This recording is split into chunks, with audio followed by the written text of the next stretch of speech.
자기네 레이더에 걸린 이슈들, 인플레이션 데이터, 그다음에 신용 불량 주기, 그다음에 기업 어음의 리파이낸싱, 그리고 선거 지정학적 리스크, 이런 정도들을 보고 있다. 근데 여기 안에서 새로 들으신 거 하나도 없으시죠? 없어요. 맨날 나오는 거잖아요. 이게 새로운 게 맞아요. 없는데? 이런 생각이 딱 들었는데, 거기다 대고서 얘기했던 게 이제 애매모호한 불안이라고 처음에 이제 얘기를 했었잖아요. 근데 뭔지 모르겠는데 자칫하면 좀 불안하다, 이렇게 불안한 적 없었다, 이렇게 얘기했었는데, 이걸 과연 리스크 관리라고 생각하면서 관리를 할 수 있을 것이냐. 이제 내러티브가 바뀌었어요. 그래서 다 같이 팔자. 그 나오면 그냥 다 팔아요. 차익 거래건 뭐건 상관없이 그냥 다 팔거든요. 그러면 선물이나 이쪽 반대편에서 해지하는 쪽에서는 매도 물량이 막 나오면 그렇죠. 신경 안 쓰겠죠. 막 밀리겠죠. 그 얘기가 가장 큰 리스크라고 생각을 하는 것 같아요. 그래야만 이제 내러티브가 바뀌었을 때 한 발 앞서서 대응할 수 있지 않겠냐. 테이블앱의 케빈 강 대표 나와 계십니다. 어서 오세요. 안녕하세요. 안녕하십니까.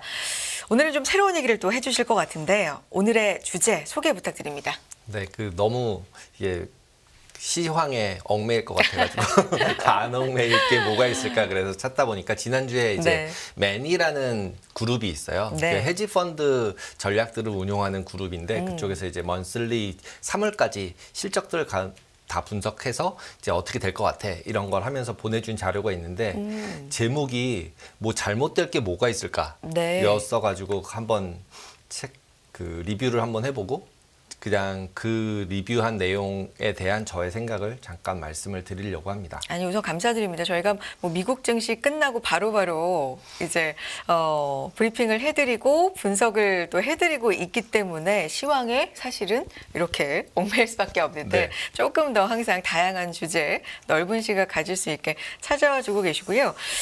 위험할 게 뭐가 있을까? 이 말 자체가 좀 궁금해지거든요. 네, 뭐가 잘못될 게 뭐가 그러니까요. 있을까? 그래가지고 얘기를 했는데 여기서도 보면 이제 헤지 펀드 전략이 여러 가지가 있어요. 네. 그것들을 이제 여러 개 회사를 이제 이 친구들도 계속 사서 잘 네. 돼가지고 사서 이제 여러 종류를 다 이제 그룹화 시켜놓은 회사라고 보면 되고 한 200조 정도 될 거예요. AUM이 200조 좀 넘을 거예요. MAN, man. 네, 네. MAN. 네. 네, 그래서 거기에 있는 아담 싱글톤이라는 이제 거기 알파 전략을 하는 이제 분이 쭉 썼는데 네. 거기서 이제 제일 시작하면서부터 나는 이렇게 긴장한 적이 거의 없었다. 아, 네, 이게 첫 줄 코멘트예요. 네. 지금 그러면서 지금 올해 같은 경우에는 너무 수익이 다 좋은 거예요. 전략별로. 예를 뭐 좀 이따 설명을 드리겠지만 헤지펀드 전략들이 쭉 다양하게 있어요. 그래서 그것들을 섞어요. 그래서 안전하게 돈을 좀 벌어보자. 이게 핵심이거든요. 네. 그러니까 헤지펀드는 그냥 고수익을 원하지 않아요. 헤지펀드가 되게 막 고수익을 추구하는 것 같지만 헤지펀드는 고수익을 추구한다기보다는 리스크 대비 리턴을 최대화하자예요. 리스크를 최대한 줄이면서 수익을 최대한 내자. 같은 리스크를 안 지겠다는 거거든요. 그게 가장 큰 차별화인데 이제 그거를 얼로케이션 해주는 분산해주는 역할을 하는 사람이 지금 이렇게 얘기한 거죠. 나는 이렇게 긴장한 적이 거의 없었다. 근데 그 리스크라고 얘기하는 것 과정에서 리스크 오브 클라우딩이라 그래서 군중의 위험이란 단어를 쓰더라고요. 군중의 위험이요. 그러니까 몰려다니는 걸 얘기하는 것 같아요. 근데 이제 여기서는 보통 이제 사람들이 개인들이 뭐 어디로 몰려가면 그거 반대로 해야 돼 뭐 이런 얘기 많이 하잖아요. 근데 지금 여기서는 투자 전략이나 어떤 자산의 어떤 주체 간에 상관없이 한쪽으로 몰리는 거를 지금 리스크라고 얘기하는 것 같아요. 그래서 일반적으로는 그렇게 몰려가면 헤지펀드들은 반대로 가거든요. 그런 경향들이 있어요. 그런데 지금 이 분이 쭉 얘기하는 형태를 보면 이게 전략 부분에 대해서도 집중적으로 좀 쏠려 있을 수 있고 그 다음에 자산군에도 쏠려 있을 수 있는데 헤지펀드조차도 자산군에 좀 쏠려 있는 상태인 것 같아요. 예, 올라가는 걸 계속 따라가다 보니까 아무래도. 그래서 그래 안 따라가면 이제 수익률이 떨어지니까 그렇죠. 어쩔 수 없이 따라간 상태가 지금 되고 있는 상태인데 약간 불안하다 이런 느낌이다라고 보시면 될 것 같아요. 그래서 헤지펀드 전략 하나하나씩 1분기 동안 1월부터 3월까지 성과가 어땠는지 이분이 얘기한 거를 대략적으로 한번 리뷰를 해보고 네. 그 다음에 지금 얘기했던 저런 임팩트가 있을 거라고 생각해서 헤지펀드들은 어떤 현상적으로 운용을 하는지를 한번 알아보도록 하겠습니다. 네. 첫 번째는 에쿼티 롱숏. 이제 우리나라 뭐 공매도 얘기하면 이제 나쁜 사람이잖아요. 그래서 이제 거기에 있는 이 숏이 항상 이런 헤지 펀드들이 항상 숏을 해요. 근데 그 공매도만 사람들이 자꾸 얘기를 하는데 미국에 물론 공매도만 치는 펀드들도 있어요. 근데 이렇게 롱숏 에쿼티라 그래서 숏을 쳤으면 무조건 매수를 해야 돼요. 예, 숏한 돈으로 매수를 하거나 그래서 항상 이게 페어로 움직이고 있다라고 보시면 돼요. 그래서 롱숏 숏을 못하게 하면 롱도 안 해요. 그렇기 때문에 이게 꼭 좋다 나쁘다라는 표현보다는 이런 전략이 있다라고 보시면 되고요. 그래서 3월 달에도 롱숏 알파 전략은 좋았다 성과가. 근데 마지막 주에 공매도 친 것들이 숏커버링이 되면서 너무 많이 올라가지고 손실을 좀 봤나 봐요. 이익을 좀 이제 뱉은 거죠. 그리고 장기 포지션에서 더 좋은 성과를 냈다 이렇게 네. 표현해요. 근데 보통 장기 포지션이라고 얘기한다라는 표현은 약간 롱으로 좀 많았다는 얘기예요. 그러니까 롱숏을 하면 보통 헤지 펀드들이 롱 100 갔으면 숏이 100이 아니에요. 일반적으로는 한 80, 90 정도 돼요. 더 적은. 적어요, 네. 항상. 그래서 네트로는 플러스가 더 네, 많거든요. 제가 봤던 경험에서는. 근데 여기서도 마찬가지로 최근 들어서는 리스크 온 분위기가 너무 많아서 그 과거 대비해서 봤을 때 한 25% 이상, 그러니까 롱이 더 많다는 거죠. 매수가 더 많다라는 쪽에 지금 몰려 있다. 그래서 결국 올라간 게 그 매수에서 수익이 좀 났다. 롱숏 에쿼티지만 결론적으로 이걸 더 쉽게 얘기하면 그냥 매수에서 주가 올라서 좀 수익이 난 것 같아. 라고 얘기한 거라고 보여요. 일반적으로 롱이 더 비중이 많지만 더 많아졌어. 네, 상대적으로 더 많았다. 그런데 성과가 좋았다. 그 올라서 번 거잖아요. 거죠. 그러니까 그렇게 된 거는 어차피 롱이 많다는 얘기는 매수가 많다는 거잖아요. 올라야 벌잖아요. 이제 근데 대신에 떨어져도 안 깨지겠다는 신념이 있는 거잖아요. 슛을 하는 거는. 그래서 이제 그런 부분들 보이고 그다음에 이제 맨 마지막 얘기가 뭐냐면 글로벌 주식 롱숏 헤지 펀드 매니저가 있고요. 그다음에 예를 들면 아시아 에쿼티 롱숏, 주식 롱숏, 그다음에 유럽 주식 롱숏 이렇게 나눠져 있어요. 지역별로도 나눠져 있고 글로벌 롱숏도 있고요. 네. 근데 여기서 얘기하는 거는 맨 마지막에 스페셜하게 글로벌 주식 롱숏에서는 미국 주식이 상승하면서 유럽 주식이 좀 더 쌌다. 그래서 유럽 주식을 상대적으로 더 많이 매수하고 있다. 그리고 대신에 분산을 더 많이 하고 있다. 라고 얘기를 해요. 그러니까 지금 현재 미국 주식에서 약간 유럽 주식 쪽으로 조금씩 넘어가고 있다라고 보면 될 것 같아요. 그러면서 수익이 좀 잘 났다. 그다음에 이제 크레딧 전략이라는 게 있어요. 이제 크레딧 전략은 뭐냐면 신용 관련된 거. 그러니까 이제 신용 등급에 따라서 이자율이 다르잖아요. 그러니까 어떻게 생각하면 크레딧 전략이라고 얘기하면은 보통은 이자 관련된 거다라고 보시면 될 것 같아요. 그리고 이제 CB, 그러니까 전환사채가 신규로 발행이 많이 되면서 거기서 좀 수익이 났다. 그리고 전환사채가 신규 발행이 많은 경우에는 대체적으로는 가격이 싸게 처음에 물건이 나와요. 그러니까 그걸 매수해서 수익이 좀 났다. 이런 얘기를 하는 것 같고 네. 그다음에 고금리 채권들, 하이힐드 채권들 같은 경우에도 신용도가 다르잖아요. 그럼 신용도 대비해서 이자가 누가 더 높아? 상대적으로. 그러면 이것도 롱숏을 해요. 채권도. 그런 다음에 그걸 레버리지를 하겠죠. 그렇게 해서 롱숏 전략에서도 수익이 잘 났다. 그다음에 금융주 관련해서 우선주가 나왔었나 봐요. 저도 정확히 모르겠는데 글로벌리 보면은 금융 관련돼 있는 주식들 중에도 우선주들이 나왔는데 그게 발행이 잘 됐고 유통시장에서도 잘 거래가 됐다. 그래서 거기서 수익이 났다. 그다음에 구조화 채권들이라고 하는 게 우리나라 이제 보험사들도 많이 하지만 무슨 뭐 10년 금리 빼기 2년 금리 마이너스 뭐 이렇게 해가지고 확률적으로는 굉장히 높게 금리를 계속 더 많이 받는 전략들을 많이 해요. 왜냐하면 금리가 부족하니까 특히 보험사들이나 연기금들이 그래서 구조화 채권들을 하는데 거기서도 수익이 좀 났다. 네. 그래서 크레딧 전략도 1분기에 성과가 좋았다. 그다음에 이벤트 전략이라는 게 있어요. 이벤트 전략은 뭐냐면 M&A 같은 것들이 발생을 하는 거에 따라서 미리 샀다가 M&A가 발생할 때 팔고 뭐 이런 이벤트 전략들. 그다음에 지금 맨 마지막에 나오는 아시아에서 AH 거래가 국경을 넘는 차익 거래 같은 거에서 수익이 났다고 얘기하는 게 뭐냐면 홍콩에 상장 지난번에 한번 말씀드렸잖아요. 네네네. 홍콩에 상장돼 있고 중국에 상장돼 있는 똑같은 회사인데 한쪽은 40% 디스카운트고 여기는 높다. 그러면 이쪽을 매도하고 이쪽을 매수했겠죠. 예전에 한번 정리해 주셨죠. 네. 그런 걸 통해서 양호한 수익을 냈대요. 그다음에 이제 뭐 나머지는 이제 보통 이제 어떤 회사들이 인수 발표가 있었고 그다음에 어떤 건 인수가 무산이 됐고 이런 얘기를 하면서 제일 눈에 띄는 건 이제 일본에서 바이든이 이제 US 스틸 사지 마 이래가지고 일본에서 살려고 했다가 백지화된 거. 그다음에 그 제약사들 브리스톨 마이어스나 뭐 글리드 사이언스나 이런 데가 이제 14빌리언, 4빌리언짜리들을 M&A가 있었어요. 그러니까 제약주 관련해서도 M&A가 지속적으로 있구나라고 보시면 될 것 같아요. 지금 저희가 이제 제약주 그러면 일단 비만 치료제 이거밖에 네, 안 네. 보이는데 이렇게 M&A가 되고 있어서 중소형주들 제약주들 같은 경우는 굉장히 수익이 많이 났을 수도 있겠구나 이런 생각이 들더라고요. 그리고 M&A는 이렇게 그 EQT 같은 데서 이제 가스 회사였는데 합병해서 이거는 발표를 했고 그다음에 이런 스프리츠 에어라인이 뭐 젯블루를 인수하려고 했는데 무산된 것들도 있고 뭐 이래서 여러 가지 사건들은 계속 있었지만 성과는 좋았다. 그다음에 이제 매크로 전략이라는 게 있어요. 네. 이게 보통 매크로라 그러면 뭐 금리 그다음 환율 뭐 이런 거구나라고 생각을 하고 있잖아요. 그래서 전 세계에 관련돼 있는 외환, 환율, 외환하고 금리 시장들에서 발생하는 것들을 가지고서 투기 거래를 하고 있는 거죠. 레버리지를 하고.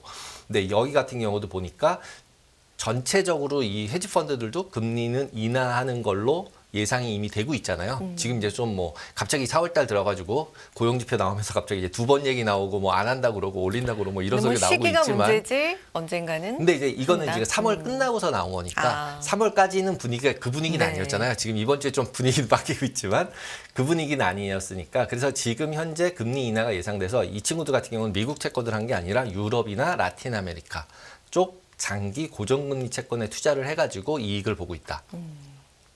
근데 예나 포지션에서 일본은행이 이자율 정책이랑 YCC를 이제 뭐 폐지한다, 정책 네. 변경한다 이런 얘기를 하는 바람에 일본의 손실을 좀 보고 있다. 이런 얘기를 했어요. 그리고 이제 미국이랑 유럽 관련해서는 고금리 채권들, 하이힐드 아까 얘기했던 그런 채권들의 아비트리지 거래가 계속돼서 수익을 좀 내고 있다. 그 다음에 추세 추종 전략이라는 것도 이 매크로 전략 안에 들어와 있는데 한마디로 고점 넘어가면 따라서 매수하는 걸 얘기하는 거예요. 고점을 단순하게. 넘어가면 네, 따라가는 거예요. 그쪽으로 네. 계속 간다. 그렇게 해서 투자를 하고 있는 것들이 추세 추종 전략인데 코코아, 많이 올랐죠. 네, 코코아 상승 이런 것도 이제 고점 베낄 때 따라가는 네. 거죠. 그 다음에 주식 시장도 고점 넘어갈 때 따라가기, 그 다음에 원유 시장도 고점 넘길 때 따라가기 이런 걸 해가지고 이제 수익을 잘 내고 있다. 그 다음에 이머징 마켓 채권도 마찬가지로 위에서 얘기한 것처럼 잘 내고 있다. 근데 깨진 거는 유럽에서 그 탄소 배출권 같은 것도 하나 봐요. 선물로 다. 그래서 유럽에서 탄소 배출권 시장 대체 시장에서 좀 손실을 봤다. 근데 합쳐서는 좋다. 그러면서 맨 마지막에 그 스위스 프랑 공매도 됐대요. 스위스 프랑 공매도 포지션에서 수익을 봤다. 스위스가 제일 먼저 금리 내렸잖아요. 그래서 스위스 프랑이 약세로 바뀌었거든요. 계속 넘어 올라가다가 그래서 거기서도 이익을 봤다. 그래서 매크로 전략도 돈을 잘 벌었다. 전반적으로 성적이 좋은데요, 일본이. 네, 나쁜 전략이 하나도 없는. 보통 이렇게 얼로케이션 한다고 얘기했잖아요. 분산해서 논다고. 헤지 펀드 전략들이 하나씩도 절대 수익인데 이것들을 합쳐서 진짜 절대 수익이 나게 만드는 건데 하나도 깨진 게 없는 거죠. 이 중에 하나 깨지고 하나는 벌어서 이제 수익이 전체도 나야 되는데 하나도 깨진 게 없는 거예요. 그래서 이래서 이제 모든 전략이 우수한 성과를 기록하고 있다. 그래서 불안한 거죠, 이제. 아까 그래서 처음에 불안하다 그러는 거예요. 이렇게 불안한 적이 없었다. 네, 이렇게 다 본 적이 별로 없으니까 이렇게 불안한 적이 없었다. 그러면서 선진국들은 경제 성장을 저해하지 않으면서도 인플레이션이 억제되는 상황들이 결국 상황들을 시장이 그냥 동의하고 있는 상황이다. 지금 현재 상황이. 근데 그게 불안한 거죠. 그래서 지금 현재 상황은 이렇다 보니까 알파를 찾을 거리들이 생각보다 헤지펀드 입장에서 많다는 거죠. 뭔가 이제 가격이 계속 저희가 이제 어제도 얘기했지만 외환과 이자율이 막 반대로 움직이고 막 이러잖아요. 그런 사이사이가 알파가 있는 거거든요. 원래는 가야 되는데 안 가는 거니까. 그래서 헤지펀드들이 성과가 좋았다라는 건데 여기서 계속 좋을 거라고 자기네들도 예상은 하는데 이래서 근데 투자 전략의 군집화, 군중 현상들에는 주의할 필요가 있겠다라고 얘기를 해요. 아까 말씀해주신 좀 몰려가는. 네, 몰려가는 네. 거. 전략도 한쪽으로 몰리고 막 이런 것들. 그러면서 그 지금 말씀드렸던 게 이제 군중 현상인데 그게 이제 한쪽으로 몰리는 걸 얘기하는 네. 거고 트레이딩 포지션이 이런 게 중복되는 걸 얘기하는 거예요. 여러 명이 몰려서 그렇게 보시면 되고 그래서 그러면 너네들은 어떻게 하는데 이렇게 쏠리면 어떤 전략을 취하니 헤지펀드는 그랬더니 두 가지라고 얘기해요. 이건 근데 너무 당연해요. 군중을 따르든가 군중을 안 따르든가 두 가지 루트는 당연하지 않나요? 그러니까요. 그렇죠. 그래서 야 이걸 무슨 두 가지라고 얘기하나 이러면서 이제 그 안을 보니까 결국은 어쩔 수 없이 군중을 따르는 거래를 한다는 거예요. 군중을 따르는 거래를 하는 이유는 타이밍이 잘 맞다는 거죠. 왜냐하면 이게 무슨 얘기냐면 이제 고점을 넘기는 걸 따라갔을 때 그게 추세로 가는 경향이 굉장히 많기 때문에 자기네들도 그걸 따라간다는 얘기예요. 그렇죠? 추세 추종 전략을 한다라는 것 자체가. 근데 여기에 가장 큰 핵심은 충분한 유동성이 있어야 한다. 라는 거를 얘기를 해요. 충분한 유동성이 없을 때는 문제가 발생을 한다. 이게 전제가 되어야 네, 효과가 전제가 있다. 되어야 네. 맨 마지막에 나와야 되잖아요. 포지션이 너무 커지면 몰린다는 부분을 계속 얘기했으니까. 그러면서 예를 든 게 2023년도 3월에 SVB 사태 때 네. 생각해 보면 미국 국채가 제일 안전한 채권임에도 불구하고 유동성이 없어가지고 팔지 못해가지고 부도가 난 거나 마찬가지였다라고 얘기를 하면서 시장 쏠림은 이런 거다. 아무리 안전한 자산이라고 하고 유동성이 많은 자산이라고 해도 갑자기 유동성이 없어지면 실제로 가격이 폭락할 수 있고 그렇게 되면 이제 페드가 나와서 결국은 도와줬잖아요. 그리고 네. LDI 사태라고 유럽에서 채권 금리 올라가면서 문제가 생겼을 때도 결국은 영국 중앙은행이 나와서 도와줘가지고 살렸죠. 페드가 도와줘 살렸고 결국 중앙은행들이 살린 거예요. 그렇죠. 왜냐하면 중앙은행이 발행한 채권이니까 국가가 발행한 채권이었으니까. 근데 나머지 것들은 어떨지 모른다는 거죠. 그래서 한쪽으로 쏠렸을 때 이거 위험하다. 그러면서 맨 마지막에는 최근에 코코아 선물 가격이 기하급수적으로 가격이 급등을 했는데 맞아요. 이거 같은 경우는 비유동성 증권 부분에 있어서는 더 많은 문제를 만들 수 있다. 어떤 얘기죠? 그러니까 올해만 2배가 올랐어요. 코코아 가격이 네. 진짜 그러니까 뭐 이게 선물 많이 가격이 올랐는데. 올라서 따라서 네. 올라간 거기 때문에 실제로 유동성이 있는 거냐라고 보면 유동성이 있는 게 아니라는 거죠. 투기성으로 올라갔을 가능성도 굉장히 많다는 얘기를 돌려서 하고 있는 것 같아요. 그래서 왜냐하면 코코아라는 게 정확한 뭐 이게 뭐 흉작이다, 뭐 이제 뭐 풍작이다 나뉠 거 아니에요. 물론 원인은 있는데 네. 그것보다 훨씬 더 강력하게 올라오는 거죠. 예. 왜냐하면 유동성이 사자팔자로 결정되는 네. 거니까 선물이니까. 그래서 이런 부분들을 유동성 얘기를 또 하고 있고 그러면서 이제 그래서 그걸 하기 싫으면 뭘 해야 되는데 그랬더니 군중의 위험을 해지하는 방법은 있는데 다른 거래를 찾는다는 거예요. 그 이익과 반대되는 거래를 찾는다. 그래서 근데 이 방법도 문제가 좀 있다. 왜냐하면 다 같이 헤지 펀드들이 너무 커졌다는 거예요. 규모가 커진 헤지펀드들이 헤지펀드 플랫폼이라고 표현을 하거든요. 지금은 이제는 헤지펀드 전략을 이제 깔아놓고 하니까 옛날에 조그만 회사들이 헤지펀드였는데 우리나라 사모펀드처럼 그게 아니라 이 맨도 커졌거든요. 너무 처음에 제가 봤을 때 조그맸었거든요. 그렇게 크진 않았었는데 지금은 너무 커져서 별의별 회사를 다 인수해가지고 이제 헤지펀드 플랫폼이 돼 있는 상태인 거거든요. 그러다 보니까 자기네들 같은 회사도 너무 많은 거예요. 그러니까 반대편으로 간다고 가도 거기도 많아요. 그 전략이. 그러니까 그걸 네. 또 언와인딩하면서 아까 앞에서 공매도 얘기했었잖아요. 자기네들끼리 롱숏이 갔는데 반대편에서 먼저 치고 나오면 자기께 손실이잖아요. 그러니까 결국 또 쏠림이 또 발생하는 거죠. 그 안에서 전략 자체도. 그래서 이런 것들을 잘 관리를 해야 되고 그다음에 맨 마지막에 약간 이런 거에 대한 리스크를 관리할 사람이 생각보다 적다고 얘기를 하더라고요. 그래서 독특한 리스크들이 좀 있다. 이런 헤지펀드 전략들에 대해서. 그래서 이런 것들도 주의해야 된다. 이런 식으로 얘기를 해요. 그러면서 맨 마지막에 레이다라는 표현을 써요. 자기네 레이다에 걸린 이슈들. 지금 현재요? 현재. 네. 자기네 레이다에.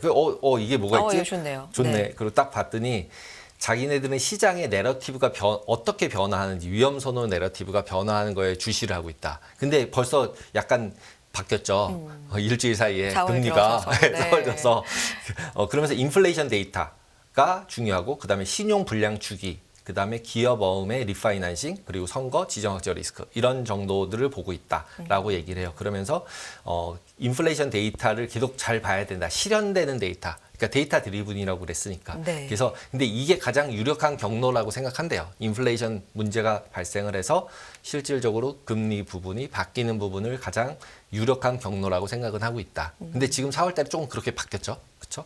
그리고 신용 불량 부분들 지금은 장기간 금리가 상승을 했음에도 불구하고 상대적으로 질서정연하게 부도가 안 나고 있어요. 그렇죠? 근데 이게 계속 별 사건 없이 진행되고 있나? 이거 계속 체크해야 한다. 그다음에 이제 26년까지 기업 어음들 리파이낸싱이 계속 있대요. 그 수요가 굉장히 많은데 그거에 따라서 고금리 상황에서 취약한 기업들이 재무 압박을 어떻게 받는지, 그다음에 부도가 어떻게 되는지, 신용 프리미엄이 어떻게 되는지 이게 하이힐드 스프레드 이런 거거든요. 그런 것들을 관찰을 하면서 이 리파이낸싱이 잘 되는지 봐야겠다. 그다음에 이제 뭐 선거, 뭐 분쟁 이런 건 뭐 계속 나오는 네. 얘기들이고. 근데 여기 안에서 새로 들으신 거 하나도 없으시죠? 없어요. 맨날 나오는 거잖아요. 이게 새로운 게 맞아요. 없는데 이런 생각이 딱 들었는데 거기다 대고서 얘기했던 게 이제 애매모호한 불안이라고 처음에 이제 얘기를 했었잖아요. 근데 뭔지 모르겠는데 자칫 좀 불안하다. 이렇게 불안한 적 없었다. 이렇게 얘기했었는데 거기에서 얘기했던 것 중에 하나가 저는 이제 이거라고 생각이 들어요. 헤지펀드 산업이 과거 어느 때보다 이제 너무 플랫폼화돼 있고 너무 커졌다는 거예요. 그 산업 자체들도. 그래서 결국 대형 헤지펀드 또는 ETF 이런 것들이 문제가 될 수 있긴 있겠구나라는 개인적인 생각이 들더라고요. 여기서는 얘기를 하진 않았는데 그냥 이건 여기서부터는 저의 뇌피셜이에요. 네네네. 예, 그래서 이벤트가 했을 때 기술적으로 봤을 때는 별로 그렇게 큰 문제가 없는 건데 이걸 잘 관리할 수 있는 건데 근데 이걸 과연 리스크 관리라고 생각하면서 관리를 할 수 있을 것이냐. 근데 앞에서도 유동성이란 단어 나왔었잖아요. 근데 지금 실제로 보면은 현금 비중이라는 얘기를 저는 계속 하고 있어요. 그리고 워렌 버핏 같은 경우도 50% 이상을 현금 비중을 가지고 있고, 그다음에 애플 같은 경우도 거의 1,000억 불 막 이렇게 가지고 있단 말이에요. 현금을. 구글도 가지고 있고 다 현금을 가지고 있어요. 얘네들이 현금이 쓰레기라고 생각해서 안 가지고 있는 게 아니라 가지고 있잖아요. 가지고 있는 이유는 다 있다는 거죠. 그러면서 근데 지금 ETF 같은 경우나 대형 헤지 펀드들 같은 경우 현금 비중이 굉장히 적어요. 그 얘기는 뭐냐면 환매가 들어오거나 매도가 나오면 그냥 다 팔아야 되는 상황이라는 거죠. 그래서 ETF도 생각을 해보면 ETF 안에 현금이라는 게 존재하지 않아요. 네. ETF 투자자가 그냥 팔면 시장 조성자가 그냥 다 팔아야 돼요. 그럼 갑자기 개인들이 우르르 이제 내러티브가 바뀌었어요. 그래서 다 같이 팔자. 그럼 나오면 그냥 다 팔아요. 상관없어요. 그러면 차익 거래건 뭐건 상관없이 그냥 다 팔거든요. 그러면 선물이나 이쪽 반대편에서 해지하는 쪽에서는 매도 물량이 막 나오면 그렇죠. 신경 안 쓰겠죠. 그럼 막 밀리겠죠. 그 얘기가 가장 큰 리스크라고 생각을 하는 것 같아요. 그래서 가장 이제 경계해야 될 점은 레버리지다. 그래서 위험에 대한 유동성을 유지하는 게 지금 현 시점에서는 되게 유리한 점이 이점이 있을 거라고 생각이 든다. 그래야만 이제 내러티브가 바뀌었을 때 한 발 앞서서 대응할 수 있지 않겠냐라는 게 이제 얘기입니다. 그리고 이제 지금 이제 쭉 얘기한 거 부분에 대해서 이제 최근 뉴스들 어저께도 잠깐 말씀드렸던 예나 강세에 베팅하는 사람들이 되게 많았는데 네. 지금 약세로 계속 되고 있잖아요.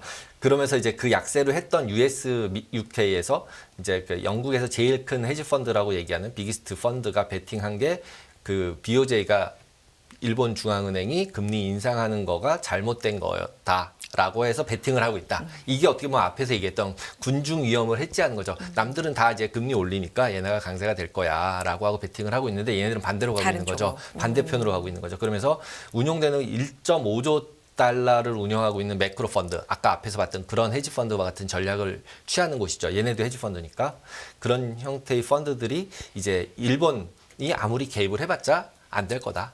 거기에 자기네들은 베팅하고 있다. 근데 금액이 크더라고요.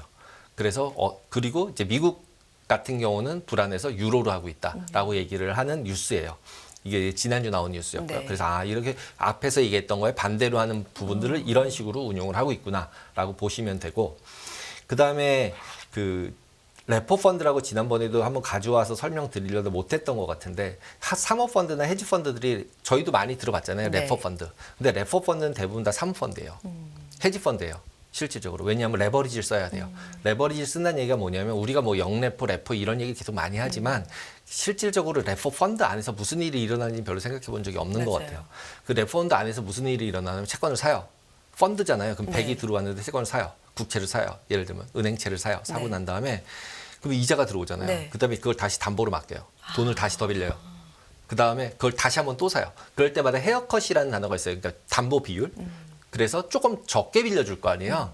100 준다고 100 빌려주지 네네네. 않잖아요. BTFP가 문제가 뭐냐면 100 줬더니 100 빌려준 거 아니에요. 근데 가격은 70짜리인데 이러니까 이제 아비트러지라고 하면서 막 돌린 거죠. 그러니까 이제 지금 유동성이 좋아졌다고 얘기했던 거고. 근데 이거를 갖다가 펀드 하나의 펀드니까 딱 클로즈된 거 안에서 100 줬는데 사고 다시 대출을 또 받아서 또 사고 또 사고 이거를 5번까지 해요. 네. 최대 500%까지 400% 500%까지 하니까 그렇게 하면 금리가 조금 10bp 20bp씩 올라져서 채권 펀드인데 수익률이 좋아지는 거죠.